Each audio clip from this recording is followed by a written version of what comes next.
Welcome to Almost Live. I'm your host, Shane Phillips, and I'm here with Toby Simpson from Striver, David McKenzie from McKenzie Jones, and we're talking about how do you answer the question, tell me what you're earning now.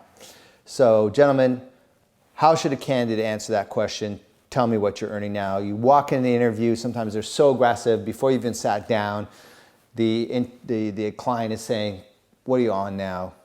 In order to move forward in the process, we have to know what you're on now. Well, that would be a bit of a weird intro. I've never actually heard that happening before. Like, tell me what you're on now. Then I'd probably say nice to meet you as well type thing, and try and shake the hand and turn it into a bit of banter. But normally when it's asked at the end of at the end or whenever it's relevant and comes up in a conversation as part of the interview process, my answer is answer it. Look, absolutely. Why not? The key thing in any interview process is trust, and if you want to gain trust of both sides, transparency is utterly fundamental. When people don't answer the question, what are you earning? It's because they feel they're being underpaid, or that's normally what it is. And so you say, look, this is what I'm earning now. This is why I don't feel happy with that. That's part of the reason I'm sitting here right now. That's a perfectly rational thing to say. So imagine being the person on the other side of the desk and how you would respond to that versus I'm not telling you. It's a very different. Well, it's not mutually exclusive. There's only two ways to answer. Either you tell me, or you get standoffish and don't answer and say I'm not. No, that's not the correct. I wouldn't say that's the correct way either. But in any negotiation, in any sales process, you don't want to relinquish your cost. What would you say? You would say, oh, I would love to talk about my financials if we're at that part of the process where you'd like to give me an offer. Because the point is, whether it's headhunters or internal recruiters, they're pumping you for competitive intelligence, right? And they have no interest in giving you a job. So you come in, you get naked in the interview, they get all kinds of information out of you, and then they don't even follow up with you. You don't even get a single, hey, thanks for coming out back, and you've just poured out all. I've got to say, in all the years I'm recruiting, I've never interviewed a candidate just to find out what salary they're on. Okay, so for a role, for us, for example, we'll easily interview 100 candidates for a senior position. Right? Really? 100? Yeah, of course. Wow. Yeah. How are you going to go? Yeah. Never interviewed that many. Well, it depends on what kind of assessment you're doing. So for a CFO, for example, 82% of the candidates who are actively working in large companies will actually fail the CFO assessment for us. So that means that of candidates that look good on paper, 82% of them actually fail the technical competency. So, you really have to have large numbers if you want a top A player. But the point is that for any role, you will invariably interview multiples more than actually get the job. And if you're answering and you're asking how much are you earning, they're getting information that they shouldn't get at that stage. Why not? And I haven't heard anyone write it down, and actually maybe people should be doing, oh, this person's earning X, Y, and Z. Like, HR companies do syndicate some of that data and they make up a lot of the statistics that they actually publish. But I really don't Allegedly. think 99% of the time when that question's answered, the reason why is they want to know whether this individual might be affordable, because it's the line manager doing an interview or a director doing an interview. And the next step is he's to see the CEO or to see the board. It's not relevant. That's not that's not the affordability. That's not what they're going to move for. What he wants to know is this worth me putting this person in front of the next step? Completely irrelevant. We're going to invest more time, we're going to invest more. And if you don't know what that person's earning and you've no idea what sort of ballpark we're talking in terms of the cost, there's no way that person's going forward. It's like I told my last client, he said, look, Shane, I'll tell you my salary band. I said, your salary band's irrelevant, right? How much your salary band is irrelevant, and how much the candidate's making is irrelevant, right? What's relevant on the client side is what's the capability set that you need, and to get someone who's competent and has those capabilities, what's the price you have to pay to acquire the You need to find out what price you have to pay, and the only way you do that is by assessing what's in the marketplace. Yeah, so there is a banding, and the reason why that company's got a banding, they've probably paid someone like Hale Mercer to job evaluate those people.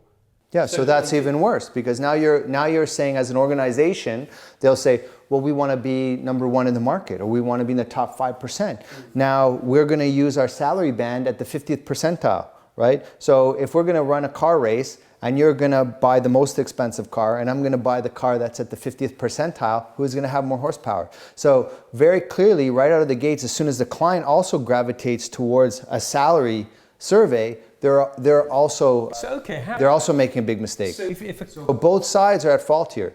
And at the end of the day, admit one thing. The only reason why you want to know how much he's earning now is so you can figure out what's the bare minimum you can offer them to acquire them. Yeah, that's a cynical view. It's the candidate's disservice to tell you and show you his card. I think the reality is most clients, as Toby said, when they're interviewing a candidate, they want to know whether they can actually afford them or they can't. The reality is if they've not gone through a recruitment company, then we will have asked that question already. Give me a break. Give me a break. You're dealing with someone who's been 20 years in an industry and they don't know what the salaries are? That is such a joke. When I sit with a client and they start saying, tell me, Shane, I said, yeah, I will answer that. I can tell you for any key position what the salary is. But you know, just like every single one of us know what the salary for a researcher is, what the salary of a biller is. Wrong. Absolutely wrong. You don't know what the salary of a researcher in executive search is in the Middle East. Absolutely. I do not. I do not. I do Honestly, not. in front I don't either. I know what a consultant Because is. if we were operating in an efficient market, that would be possible. We're not operating in an efficient market, and the variance is enormous, and it's not perfectly mapped to the skill. It never is perfect. But you're saying if I put a gun to your head and said, tell me what the salary of a researcher in executive search in the Middle East is, you'll be like, I'm totally clueless. I've only hired 40 in the last 3 years, but I'm clueless. I could give you a massive range. The reason it's a massive range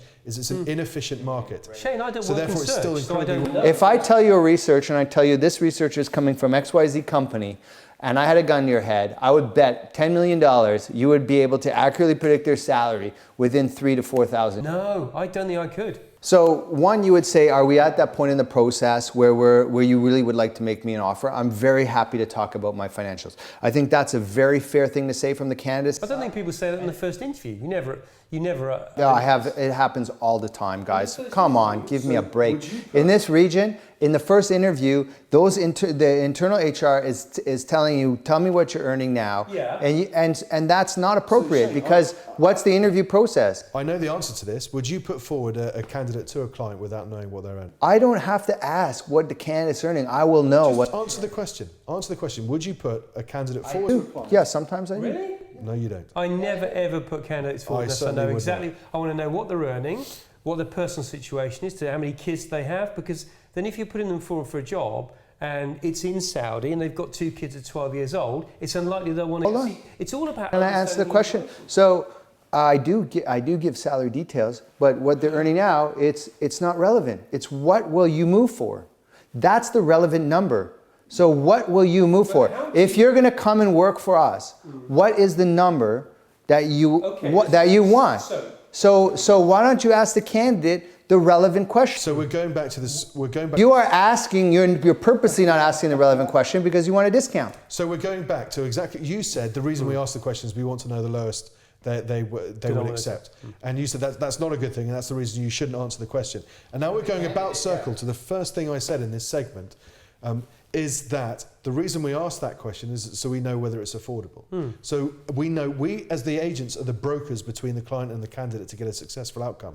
We're not looking for the lowest possible. But what you do is not relevant. It's what the candidate's doing. That's what we're talking about. Never put anyone forward to a client without that information. And you can say, so you've said that we need to know what they want.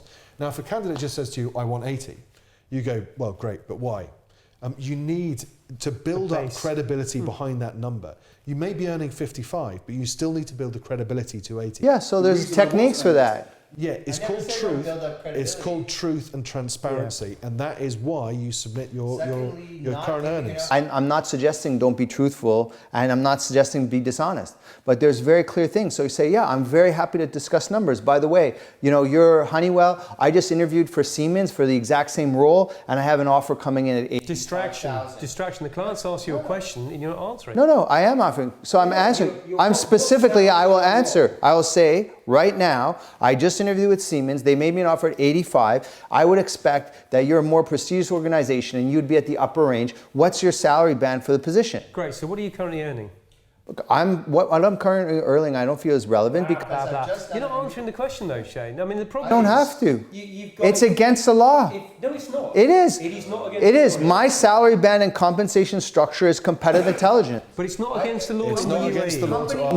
No company would like to say, hey, here's our salary bands, But Shane, it's not against the law. It's not against the law to ask, but if you went and stole another company's all their compensation data, that would be. And when an internal recruiter or anybody asks about salary and they're not serious about making that candidate an offer, they're getting competitive intelligence and they're acting in an unethical way. I think you're giving internal recruiters way too much credibility here. No. There's a lot of companies here who they say, you're not moving forward in our process until you tell us what you're earning now. That should be illegal. No. But it's not. Disagree. And it's not for a reason. But it's not. It should be though. The thing is, when you're going for an interview, you want to get a job with that company. That's why you're going for an interview. And the reality is, when somebody asks you a direct question, the person on the other end expects an answer. Now, if you say, I don't feel comfortable telling you that, my answer is, well, why not? Yeah, I never said that. So you put that answer in my mouth. I never said to say that. If I said that, I don't feel comfortable saying that. I wouldn't suggest saying that. What would you say? Well, I was just telling you. So I couldn't figure out. You went off on such a diverse tangent. I said very clearly, I just interviewed with one of your competitors. They offered me 85. I imagine you would be in the upper end of that bracket. What's the salary band for you for this role? We're not. What are you currently earning? You're not in that band? Because then obviously if it's below 85, unfortunately I won't be able to. You're going to walk away? I would walk away. Really? No. Of course, you have to. This isn't reality. The market at the moment is such that you want to get a job and people are taking parity moves for jobs. Well, this is the other mistake. So what they've done is you have a supply and demand curve. So how do you negotiate your salary? The more demand you have for any product or service, the price goes up. So you've come in, I've entered into the employer's process, and now what you have created on the employer side is they're creating many candidates, and so they're playing a game that's just designed to drive the salary and the cost down. It's not. It's to find the best candidate. No, well, actually, if you plot salaries over the last 100 years, you can clearly see that there's a clear depression on clear roles like accounting, engineering, doctors. You can get them cheaper than ever. And if you look at this analysis, they're pushing the cost of human labor almost down to zero. If that analysis is true, it's to do with supply, nothing to do with asking the questions. Nothing to do with asking questions in the interview. Give me a break, you guys. Your premise, and I got to cut in on this. Your premise that when you say what you've done is entirely right. Look, I have a job offer at 85,000, therefore look, I'm not considering around that. What you've done is you've given them a logical peg. So you said, okay, fine. If we need this individual, obviously if he's getting this amount of money elsewhere. So that's a logical reason. Now let's say you don't have a job offer, but someone still asks you what you want to earn. You say, or what you're earning right now, and you say, mate, let me finish. You say, I want to earn 80.